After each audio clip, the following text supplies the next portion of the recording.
This is the VOA Special English Development Report. Living in Emergency, Stories of Doctors Without Borders is a documentary by movie director Mark Hopkins.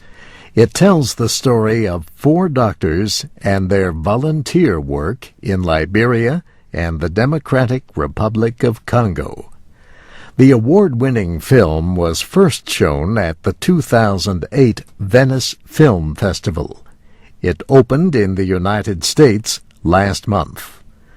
Doctors Without Borders is a humanitarian organization, also known by its French name, Medecins Sans Frontieres.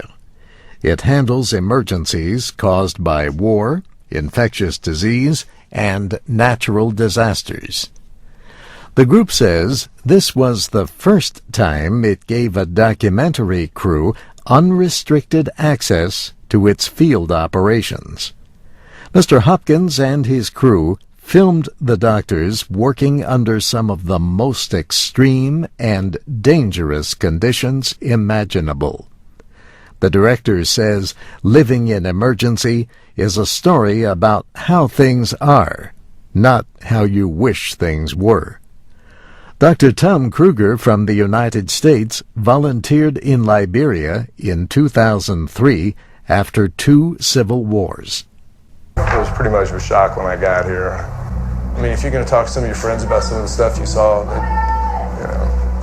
and you can't describe the smells, the feeling of the heat on your body and the sweat running down your back, the smell of the pus that hits your nose and of unwashed bodies in a closed room, the circulation and the smell of your own panic, when you're not sure what to do. Another doctor in the film, Australian Chris Brashear, has been with Doctors Without Borders for 9 years. He has served in the Democratic Republic of Congo and spent time in Liberia. He describes some of the conditions he faced. No water, no electricity, no food.